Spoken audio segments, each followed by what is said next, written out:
Okay, good afternoon, everyone. Thank you for joining the Montana Conflict Reduction Supporting Vibrant Rural Communities Through Place-Based Collaboration webinar.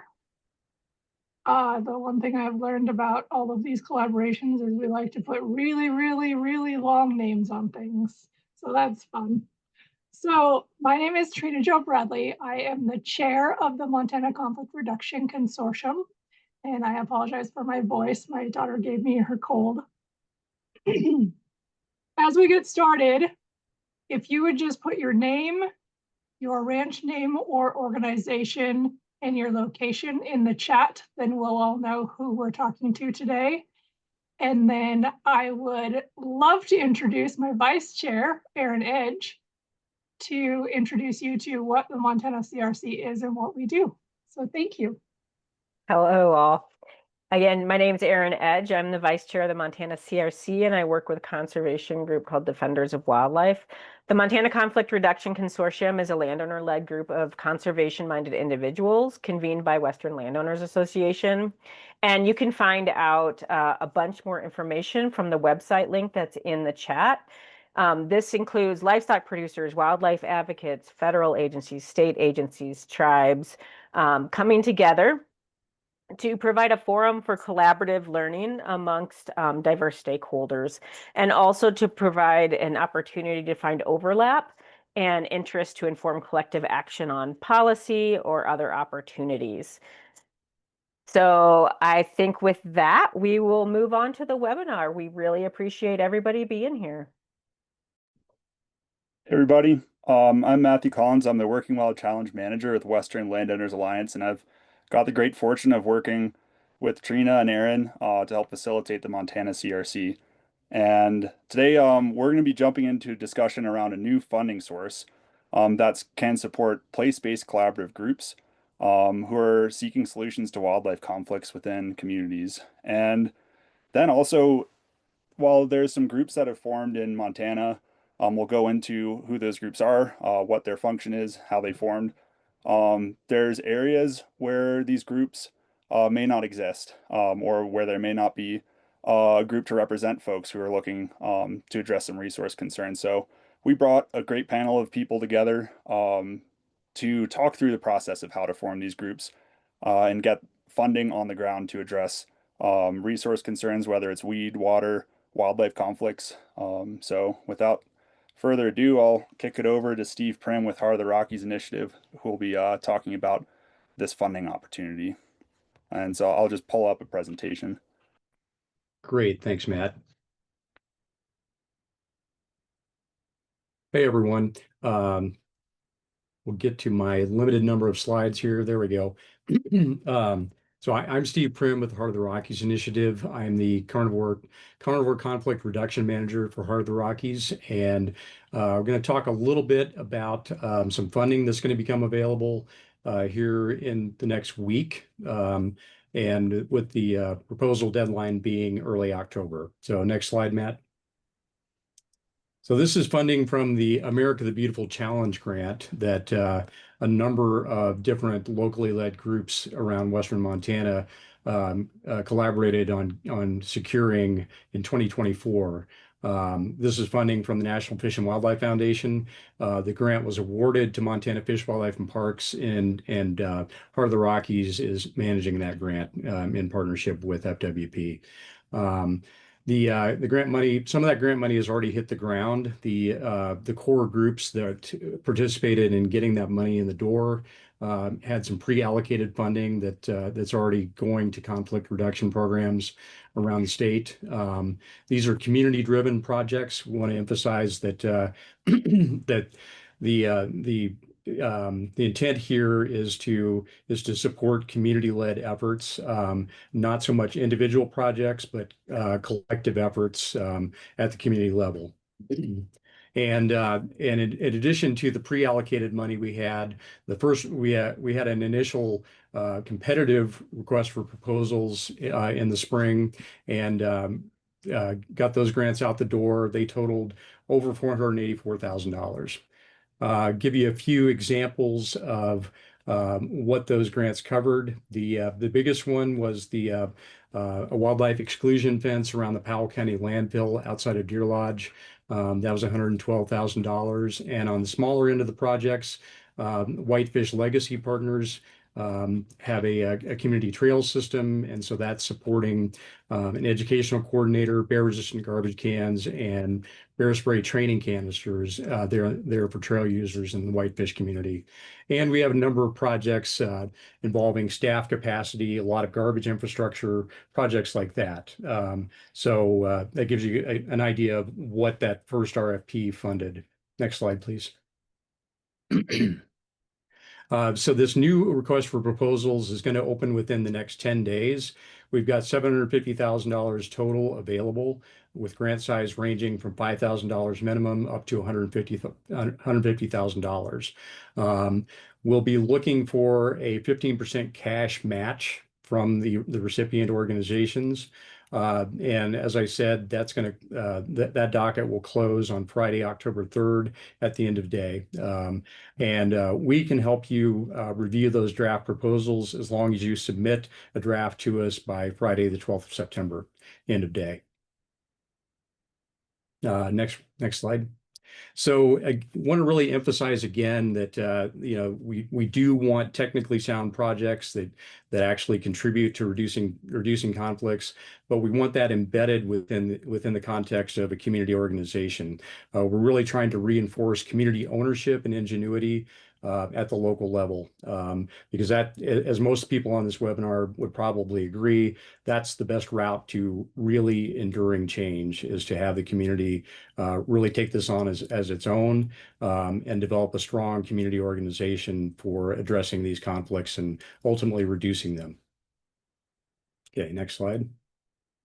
So we'll drop the link to our grants page in the chat.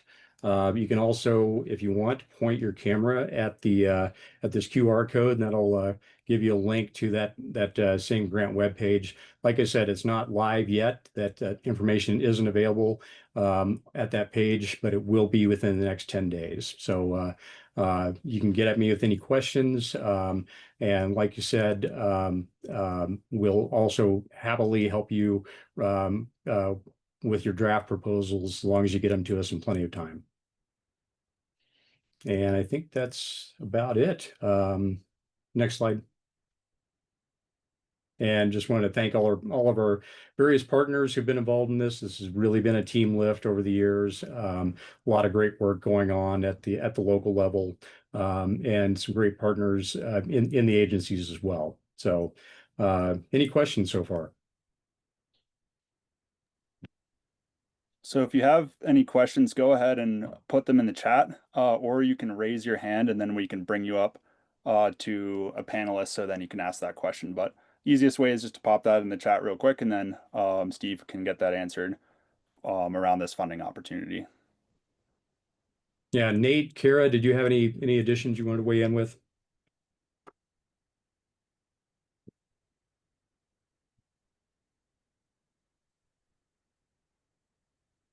Okay.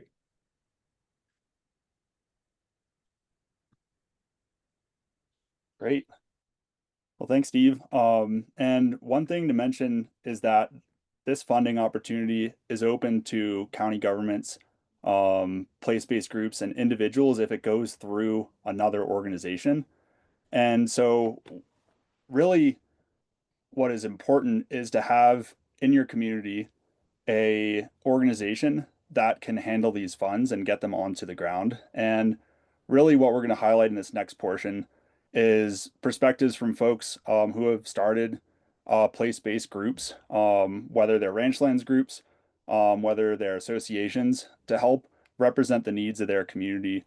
Because really, if something like weeds, if it's on your neighbor's property, it's probably going to affect you. Similarly with drought and water usage, and additionally wildlife conflicts. These things are a lot of times collective problems that require collective solutions in communities, and Montana has really led the way in forming organizations that are at a watershed level or at a community level to help lift folks' voices, find kind of a common voice for people who are living and working there, and get solutions on the ground. And so this is just a few of the groups that are represented today and within this webinar. And really, we're just going to dive in and learn from them on their process and how things went in forming these groups and getting funding on the ground to address resource concerns.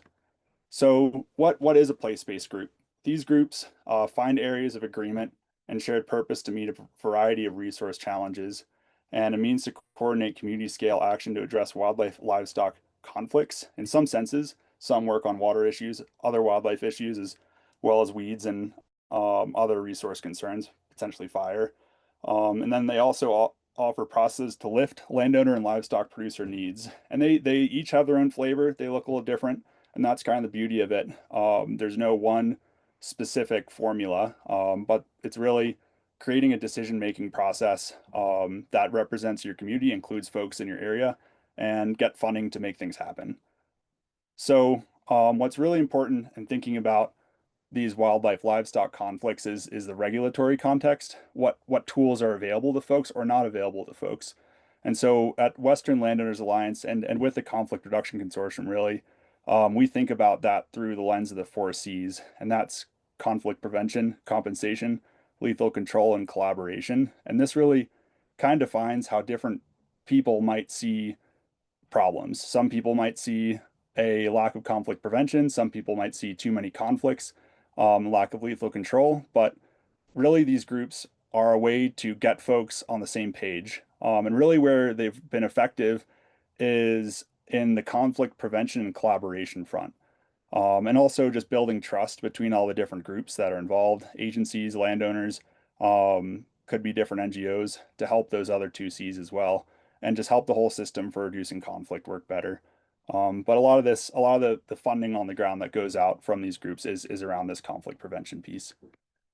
So just to help jumpstart folks who are interested in forming these groups or furthering them, the Western Landowners Alliance, together with partners, including Gary Burnett, he's just been working in this space for so long, put together a guide on a roadmap to place-based collaboration for conflict reduction. So that you can find it at the link in the chat. And I'm not going to go into this in very much detail, but there's 10 steps, a bunch of different case studies. But I really don't want to talk about this too much because we can hear this straight from the horse's mouth from the folks who've been living and working in these spaces and stewarding these groups forward and making projects happen. So we'll just jump right into the panel.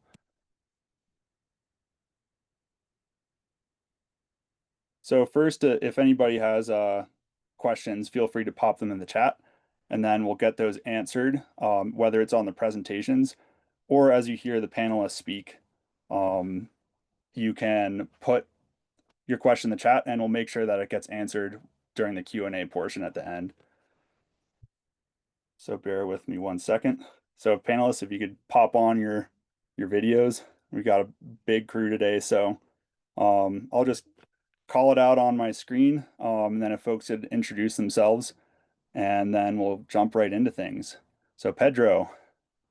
Yeah, hi everybody. Pedro Marquez. I'm the executive director of the Big Hole Watershed Committee. Eric Calsta.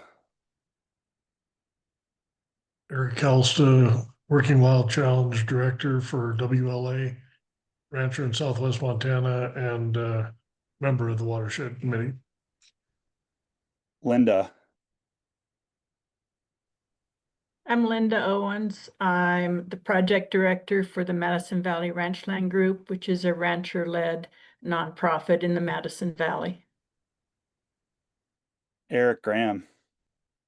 Hey everybody, Eric Graham with the Blackfoot Challenge. I'm the wildlife program coordinator. Thanks for joining us. Greg. Hey everyone, Greg Nidecker. I'm with the Fish and Wildlife Service. I work on our private lands program and have been very active with the Blackfoot Challenge and several other landowner-based groups across Montana. Brad. Hey everybody, Brad Bayless with Montana Fish, Wildlife, and Parks. I work with several place-based groups across my area. Trina, you've already introduced yourself, but might as well again. Trina Jo Bradley. I am the executive director of the Rocky Mountain Front Ranchlands Group, and my husband and I have a ranch in northern Montana. Thanks, Trina. Great. So we'll start with the folks who are associated with the Big Hole Watershed Committee. So what was the challenge that your group formed to address, and could you tell us a little bit about the landscape that you work in? Eric, you want to take it? Why don't you go ahead, Pedro? Okay. You know, I wasn't around, it was 30 years ago, but the Watershed Committee really formed in response to a couple acute pressure points that were happening related to water. We had the threat of a listing of the Arctic grayling or a fish species that was of value, and threat of litigation, changing, you know, ranching and water use. And then we had a river that was being threatened also to be listed as chronically dewatered.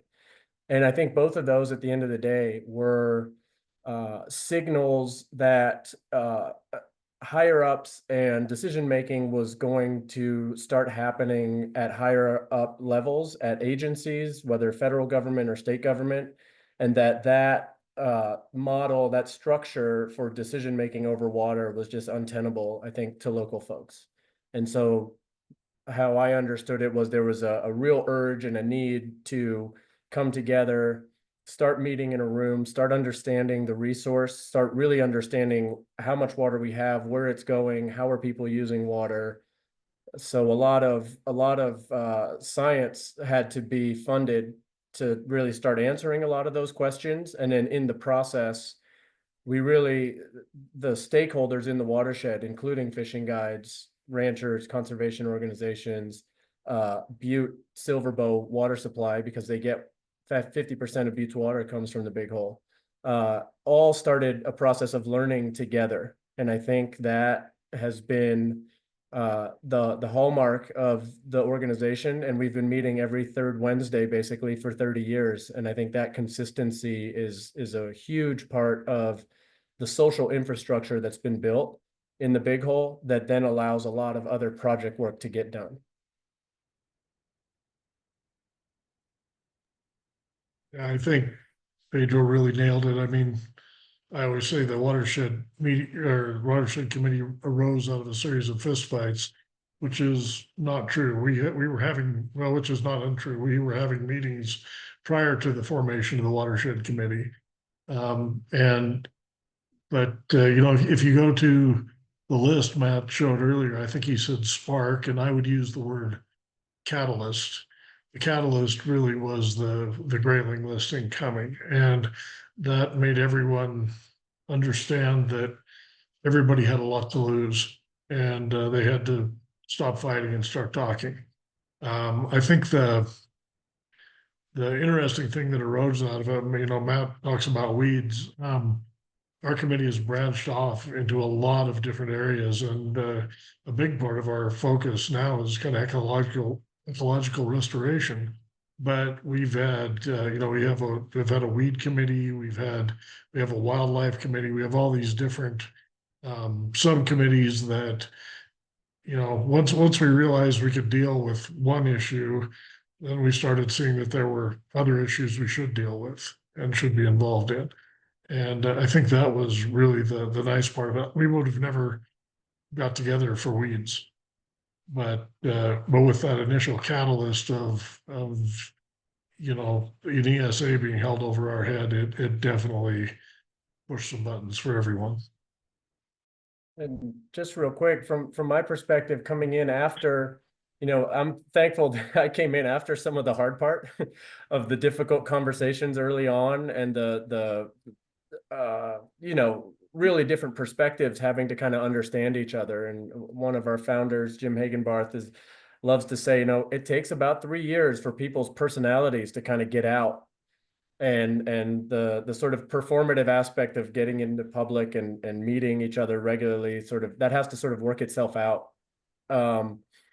So I came in, luckily, after all of that had been established, and there was just a solid organization and commitment to continuing to meet.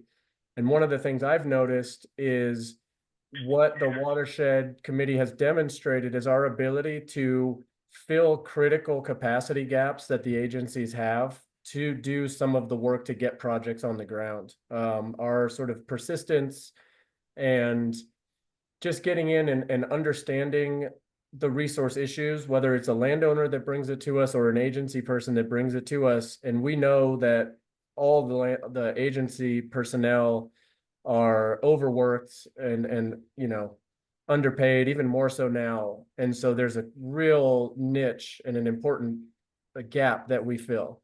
And so a lot of times with restoration work, ideally, we take a project from idea to conceptual design without having to bring in outside resources or engineers. And the easier, the more low tech the project, the more we can kind of do all the design work in-house. And that takes a load off of the agency folks. And then at that point, they're just doing their checks and balances on doing their NEPA or MEPA or environmental assessments or all the regulatory stuff they have to do. So I think that's an important part of this place-based work. We're not doing it all ourselves. We have to do it in partnership with all of the agencies. And we have to sort of know the role that we play in the process of getting an idea to project and implementation.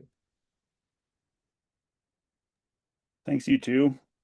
And so, Linda, I guess Eric was talking about the start of the Big Hole Watershed Committee as a series of fistfights that then moved in a direction based off that catalyst of the Arctic grayling potential listing.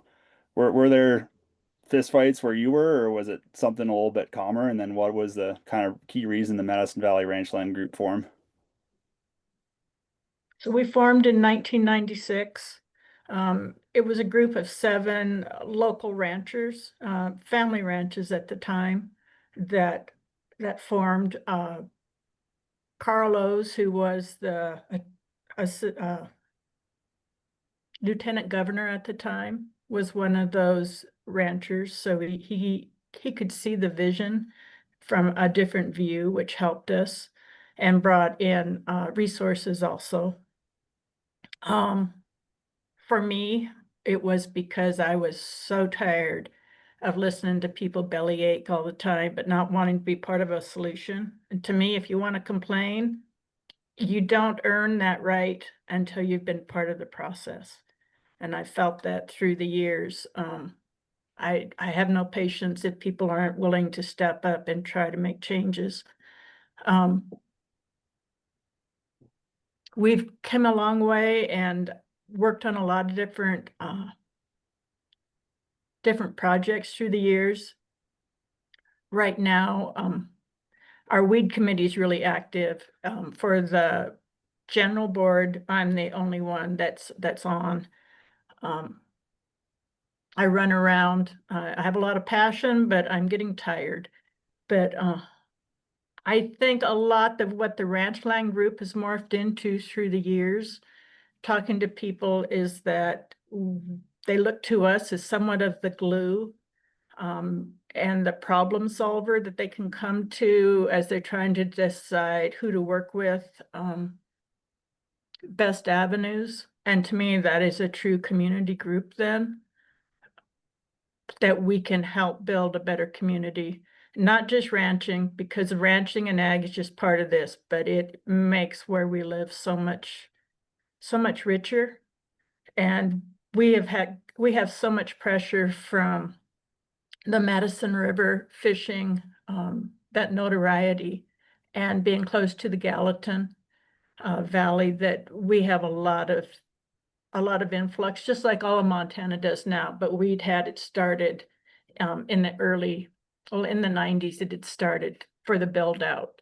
So some of our conflict prevention and conflict reduction work is with people and trying to get them to learn to be part of our community, which includes ag.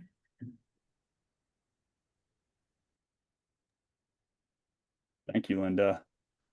And I know that a lot of folks hear about the Blackfoot Challenge, especially their work in reducing conflicts. But Greg and Eric, could you talk to kind of some of the original points of contention or process or solutions that folks initially kind of got together around in the Blackfoot. Yeah, maybe I'll start and then Eric, you can jump in and clean up my mess. So yeah, it was really the late 1980s, early 1990s. There were beginning to be concerns about growth in Western Montana, invasive species. American Rivers listed the Blackfoot River as one of the 10 most endangered rivers in the country. There was the world's largest gold mine being proposed at the headwaters of the Blackfoot. All those threats sort of galvanized everyone to come together. And as we looked at our 1.5 million acre watershed, we said, man, it's going to be a challenge to get everyone to work together on all these different issues across this very diverse landscape. And so we formally formed in 1993 as a 501c3. And so that was 93. We didn't bring in the predator work, conflict mitigation work really until about 2002. So we were able to build relationships around a variety of other things before we had, maybe some of the more contentious issues around wolves and bears that came then. Eric, you want to clean it up? Well, I guess, like Pedro said, I guess I feel lucky a lot of those tougher conversations happened before my time. But I was kind of skirting around the edges working for Jamie Jonko at Fish, Wildlife and Parks in the bear world, and then got brought into the mix as a seasonal range rider for the first couple years. And at first I was very hesitant to have anything to do with working with wolves. It was such a contentious issue at the times, but I got to thinking about all the folks I'd already begun to work with in the watershed. And we in our wildlife program, before my time, they formed what's called the Rancher 7. And so they looked for these, as Greg will say, instead of focal species, these wildlife species we're working with, the focal people in the watershed, the well-respected individuals that can come to the table and get some good work done and come together with that 80% of what most of us agree on and try to leave that hard 20% at the door for later. So the 7 represents the 7 communities in the watershed. And so, when we come to the table with our wildlife committee, it's those local landowners, ranch managers, business owners, taxidermists, what have you, along with, state Montana Fish, Wildlife and Parks, Greg and Fish and Wildlife Service Partners Program, the Blackfoot Challenge, and our other partners. So we truly do try to be landowner-led, community-driven, I guess is what I'll say there. So. Great. Thanks, Eric and Greg, and look forward to circling back and talking a little bit about more about your programs and the wildlife programs, some other things going on. But John Anderson was just able to join. So I'll have you unmute, John. But if you want to introduce yourself and what your role is, and I guess where you work with the Ruby Valley Strategic Alliance. So you might need to press *6.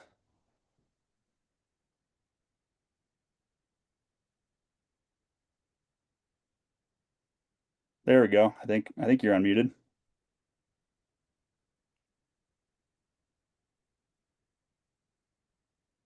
Shoot, I don't think we can hear you, John.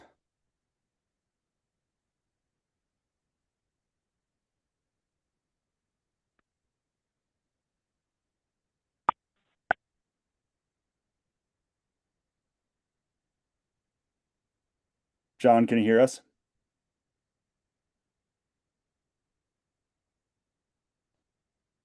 Shoot.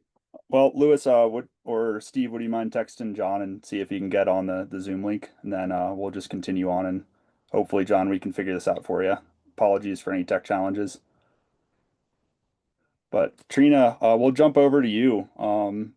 So you've formed one of these groups fairly recently. Can you tell us why the Rocky Mountain Front Ranchlands group formed and what your role is in it? Yeah, so we formed in 2021, so we're still basically brand new. And we jumped in on the on the most important issue of grizzly bears. The Rocky Mountain front in Montana has historically been a horrible place for grizzly bear conflicts since the beginning of time. And landowners were just getting very frustrated with the agencies and things not happening how they wanted to happen. And so we decided if we got together and formed this group, then maybe we would have a bigger voice. And I always tell people the world is run by those that show up. And so I show up everywhere. And people get tired of seeing me, but here I am. So yeah, we got together around grizzly bears. We've added wolves to the mix. And I keep telling my board I would really like to start branching out into other things like weeds and you know, markets and all the other things that we have to deal with. But we spend so much time talking about grizzly bears and wolves that we may never even get past that. I don't know. And I spend probably 99% of my time working on conflict prevention and talking to agencies and whatever. So yeah, we're still working on it, but for now we're just really, really involved in predator control and conflict prevention. Yeah, thanks, Trina. And some of you already kind of touched on this, at least, about how your group makes decisions collectively, because a lot of times it can include landowners, it can include folks who are with sportsman groups or other entities. So yeah, I think just go ahead and pop in. How do you kind of get those different perspectives together and make a process? And then what does that process look like?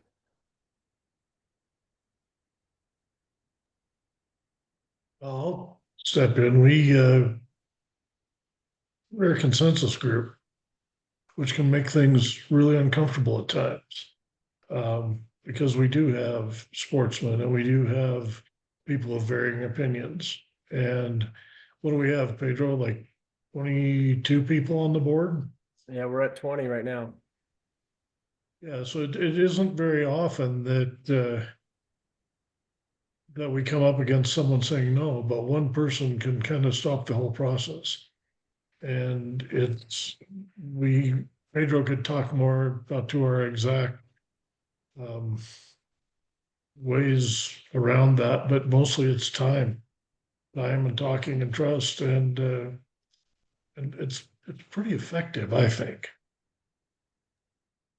Yeah, so it is consensus, and that means everybody has to be on board, and that is for the direction that our projects go in, for a letter of support, for us to write a letter of support, for us to write anything publicly that goes into to support legislation or anything like that. We kind of try to stay out of policy, but we know that our collective voice is strong and has an impact when we use it. And so we are very selective and careful about what we choose to kind of get too public about. One of the aspects of the consensus process that I think is important is you can't just say no. If you don't agree with a proposal, you actually have to publicly come out and explain your rationale why. And then either you're convincing the whole group that you're right and enough doubt is entered into the process and the decision making that we drop the issue, or the rest of the group convinces you that you're wrong and actually, you know, you should change your mind. And that happens. That happens about the selection of our board members. We had several years ago a new board member coming on, an existing board member basically resigned because of personal issues that they had that goes back years and years and years, decades long. And that's just how it is. And I think that piece where you can't just be a torpedo to a process is really important. And that makes us also very cautious and very selective as far as who gets nominated and who ends up being on the board. Now, most of you, any of you that do nonprofit management know that, you know, a 20-person board is like hair on fire type of thing. Like, what? We do have a steering committee of 4 that I interact with more often, and we're able to get more in depth. But the rest of our board, we turn to and we leverage their expertise and knowledge for specific projects and specific things. So when we had an attorney on our board, whenever there was legal issues, they would kind of take the lead. That type of thing. I think having that diversity when it's fishing related issues, you know, we have our fishing guide on our board that really we try to give them the most voice because they're the most impacted. The other thing that we have that regulates, I think, and puts an important sidebar is all the board members sign a what's it called? Basically a document saying that they're not going to have a conflict of interest. It's a conflict of interest policy. So we're not going to take decisions as an organization that just specifically is to benefit any member of the governing board. And that's also important. So we kind of keep all that self-dealing away. And what I always try to emphasize is the purpose, the function, the mission is always the resource. Is the resource better because of the decisions that we're taking and the projects that we're engaging in? And so for the most part, the projects that we're able to do, restoring watersheds, wildlife conflict prevention, all of those things are way into that, like Eric said, that 80% that we all agree on. We need resources. We want more water. We want functioning ecosystems, and that benefits everybody, right? Yeah, Linda or Trina, what does decision making look like for your more like Ranchlands group style organizations? So my steering committee is made up of 6 livestock producers, and we meet 4 times a year because that's as often as I can talk them into meeting. I am pretty much the Lone Ranger as the executive director. They just tell me do what you do and let us know how it goes. And if we need to make a decision on something, we will. But they give me free rein to do pretty much whatever it is that I need to do. And so when it comes to when it's something that I think that I can't just make the decision on by myself, then I will bring it to them and say, this is something I'm thinking about doing. What do you guys think? And usually they say, whatever you want to do is fine. Not always, but usually. And so it's kind of nice because then I can just kind of do what I do and not have to check in every 5 minutes and deal with differing opinions about things. They're very supportive of me, a little too much, I think, because I would like them to be involved a little more, but apparently I'm too good at my job. It must be a rancher thing, or maybe it's the way we're set up. Pretty much the very same here. We're supposed to meet the last Thursday of every month. And we've taken a hiatus for the summer just because everybody's so busy. But I have 7 board members right now. They're mainly ranchers. I have 2 that are non-traditional ranchers. But unless they have an issue, which we often don't do a vote, we often get together and discuss and go over everything I'm doing. But it's pretty rare to have a vote, which seems odd at times, especially when I'm writing up the minutes. But again, same as with Trina, if they need to correct my direction, they will. When I take on a new project and I run it by them, and if it's this last one, they said, well, if it doesn't take too much of your time away from the projects that we want you focused on, go for it. And that had to do with community safe passages on the highways around here. And it is a time consuming, but I think that we are a community-based group and it benefits benefits all segments, including us as ranchers. I've got an amazing board, and when they lose faith in me, I hope they step up right away, and because that's the only way we can have a really productive group that can thrive. Thanks, Linda. Folks on the Blackfoot or folks involved with Ruby Valley Strategic Alliance have anything else to add there? You can clean up my mess this time, Greg. Well, I'm very jealous of Linda and Trina. My direction's getting recorrected all the time. We've got a big group of people at the table, and a lot of skin in the game, and so our process is often slower than some of us would care to have it, but that's just so we have a chance for everyone to have a voice. We have monthly board meetings, the third Wednesday of every month, open to the public. If there's a voting item that comes up, it's a thumbs up, a thumbs down, or a thumb sideways, and if it's a thumbs down or a thumb sideways, we hit the brakes and sometimes have to table the discussion and come back to it the next month. And so, yeah, we make sure everybody's in favor of something before we move forward. So, Greg, would you have something to add there? Yeah, just a couple of items. I think one of the interesting things about the challenge is they've invited all the land ownership and managers to the board. So we have federal agencies, state agencies, NGOs, business people on the board. I think you're unmuted. Yeah, there he is. We have different committees for each different things that we take on. So invasive species, wildlife, water, recreation, a variety of different things. And for each one of those, we have a staff member that's the coordinator for that, but there's also a chairman, and that chairman is also a board member. So there's connectivity.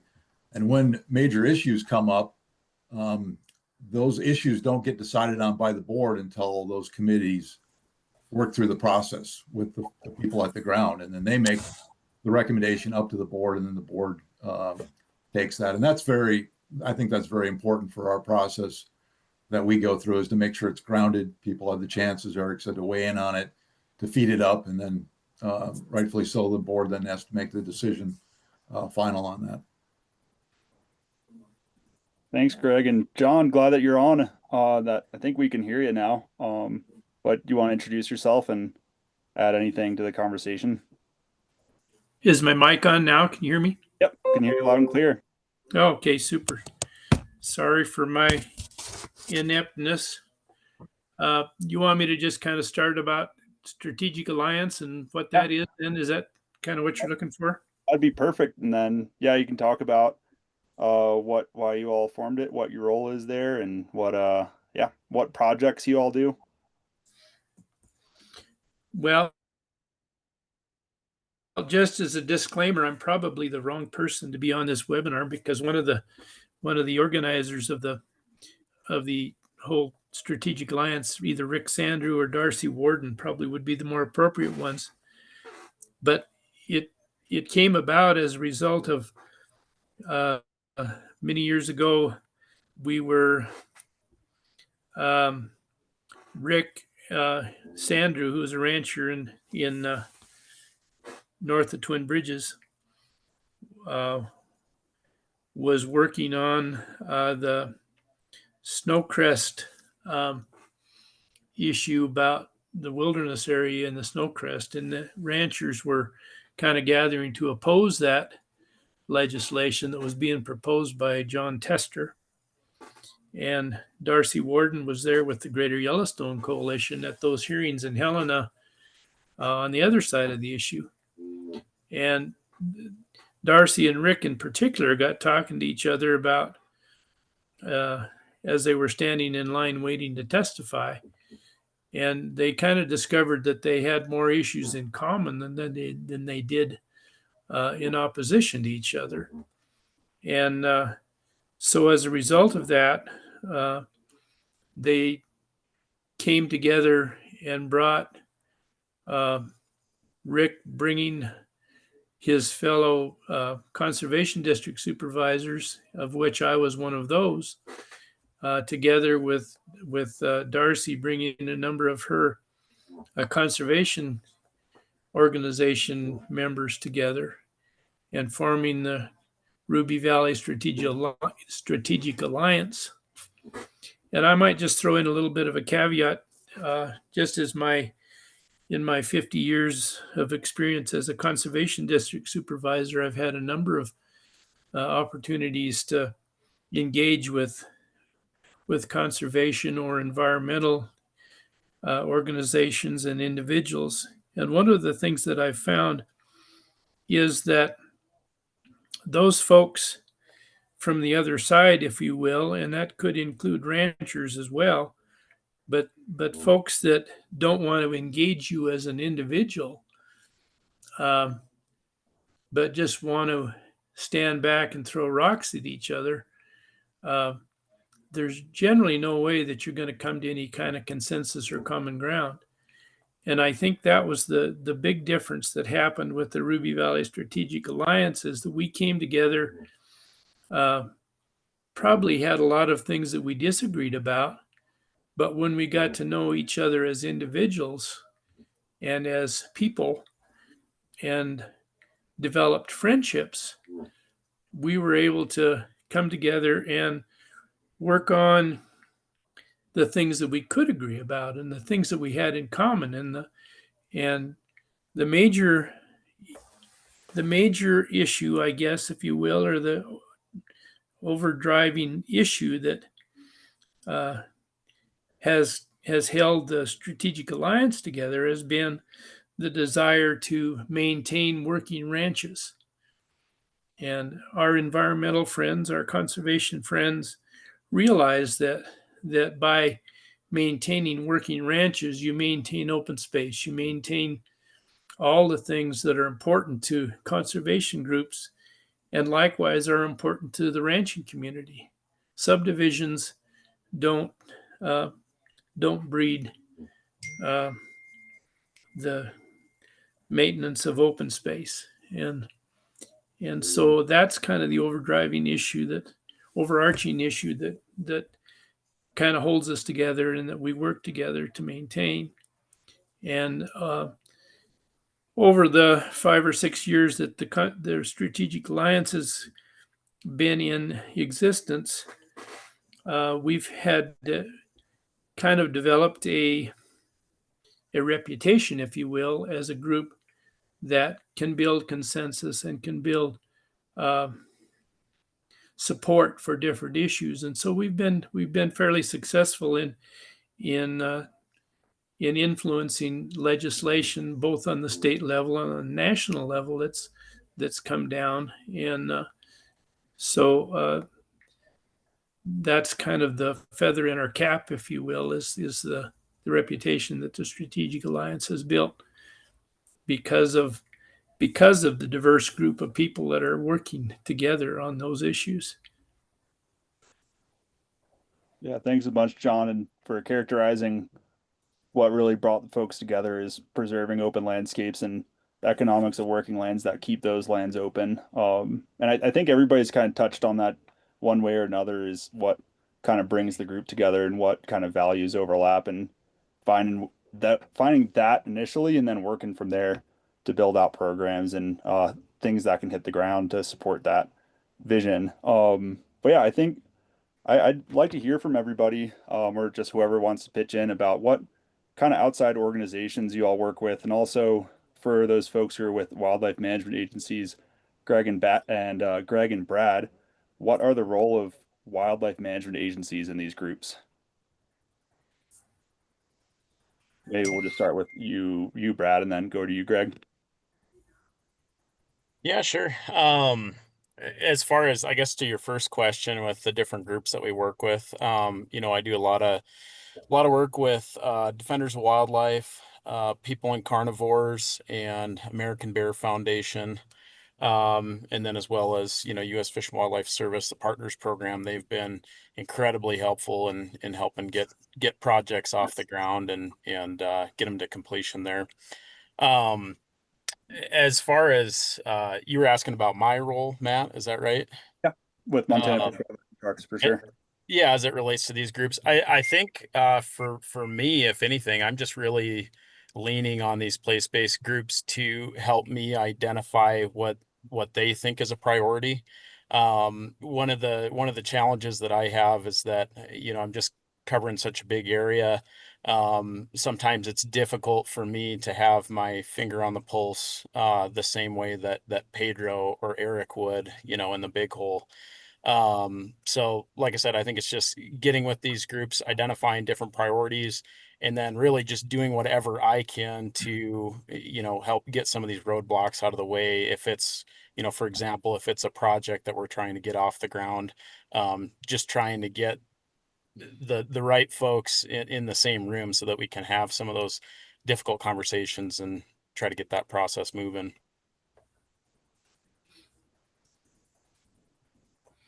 Yeah, happy to jump in on from my perspective, the Fish and Wildlife Service, or at least our partners program, specifically here in the Blackfoot Valley.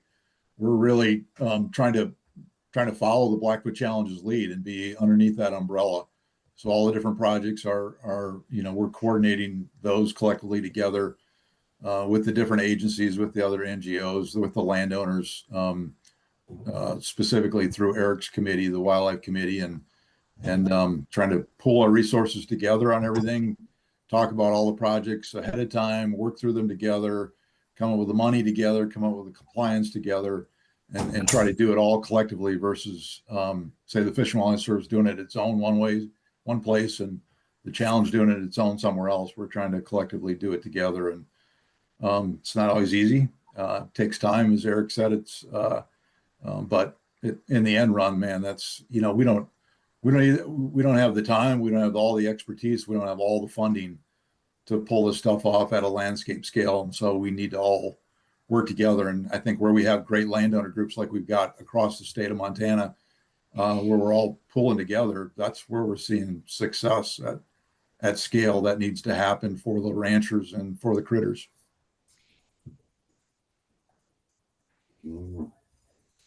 Thanks, Greg. Man, I'd just like to quickly say there's a lot we couldn't accomplish and get done without our partnerships with the Fish and Wildlife Service and Montana Fish, Wildlife, and Parks.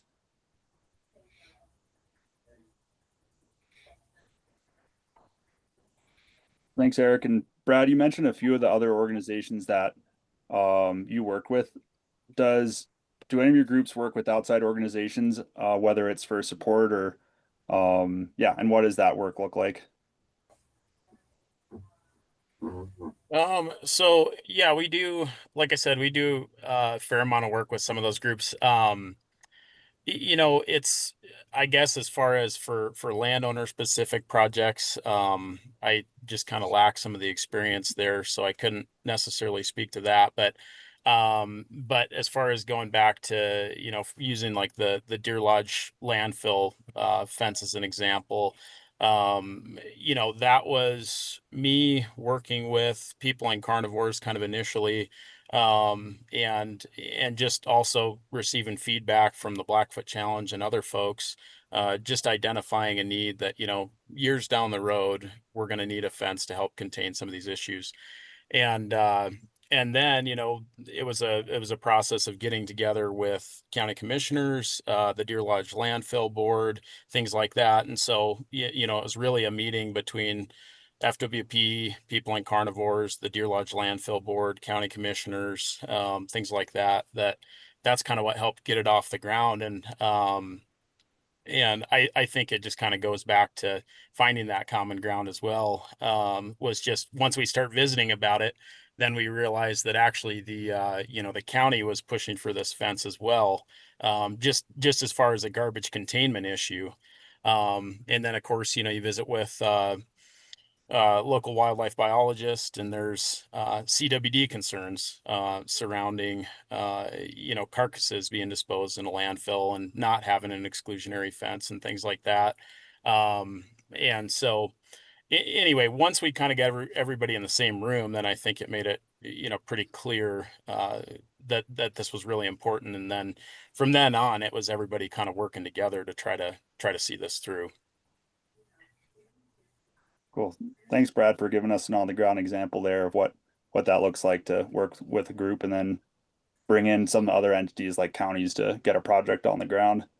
So we're running pretty short on time, but just really quick, if each of you could just have in 2 or 3 sentences of somebody who is starting a place-based group, or interested in starting a place-based group, what advice would you give?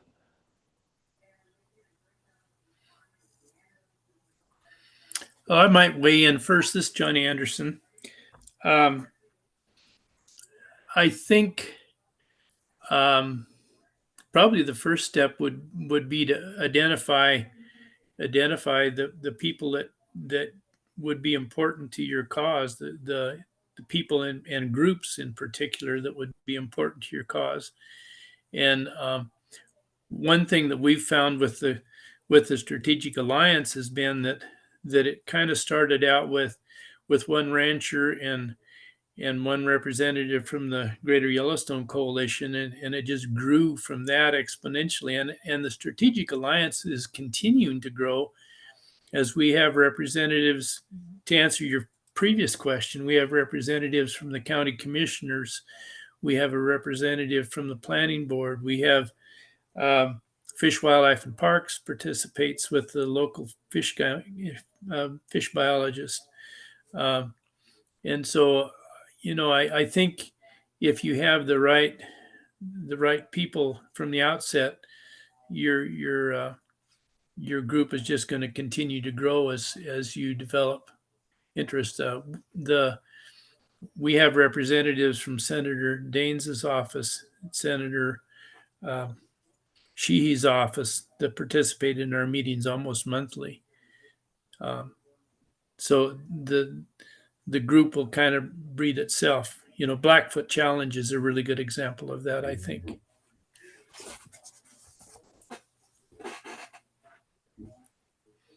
I think one thing, I'll chime in real quick. One thing to look for if you're starting from scratch is you got your keystone landowners. It's those folks that whether by the size of their operation, age of their water right, or just from their personal demeanor and sort of legacy that they hold in the watershed. If you don't have those folks on board, you won't get everybody else. So you kind of have to start with the folks that really have the most social influence over everyone else. In our case, because we started with water, it was sort of, if we're going to make any management decisions about water and you don't have the biggest water right holders at the table, what do you have, right? So you had to start with that. But every landscape's going to have a different sort of set of keystone characters.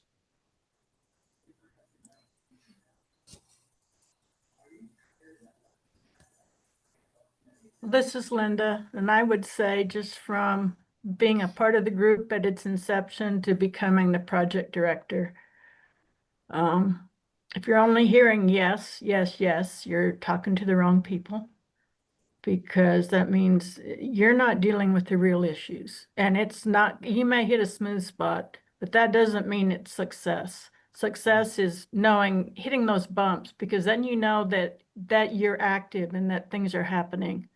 So don't be afraid of the conflict. We have to try to learn how to solve it. And that conflict helps bring people together to help be part of the solution.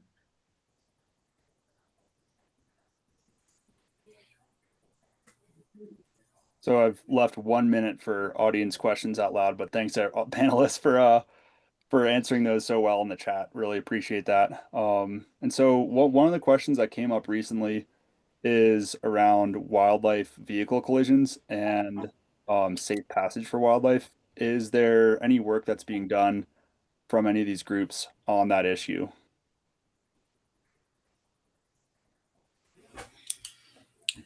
I might weigh in for Strategic Alliance. This is one of the key issues that we're working on, in particular with grizzly bears, because we have such a huge issue with grizzlies in the Upper Ruby. That along with that comes elk, deer, all the other animals that are trying to migrate and working on migration corridors. And So that this is one of the key areas that we've been working on pretty extensively. Sounds I'll like you, step Linda. in. Well, oh, sorry. Go ahead, Eric. I'll step in briefly on that.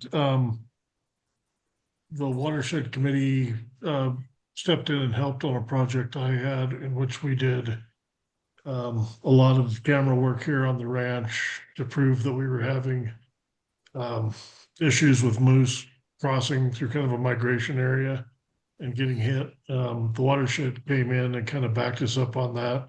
And MDOT has now designed and put a project in that's going to be about a mile of high fence to redirect animals under the interstate. And we did quite a bit of work on the design on that, so it wouldn't have to be a $2 billion overpass or whatever the hell it is. We could do it a little cheaper.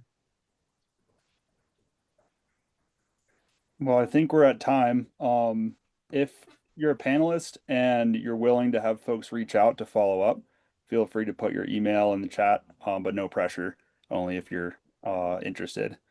But just thanks, panelists. Thanks for the folks on the Montana CRC Communications Committee of the folks who are on here. That's Sabrina Bradford, Brooke Schifrin, Trina Joe Bradley, Erin Edge, Lewis Wirtz, Christina Wernikowski, and Carol Maplethorpe for really doing a lot of work behind the scenes to get this going. But yeah, thanks, panelists. Really appreciate your time here, and thanks everybody for joining. This is recorded and will be available if folks want to share it out. But look forward to being in touch, everybody. And thanks for your time again on a nice summer day. Have a good one.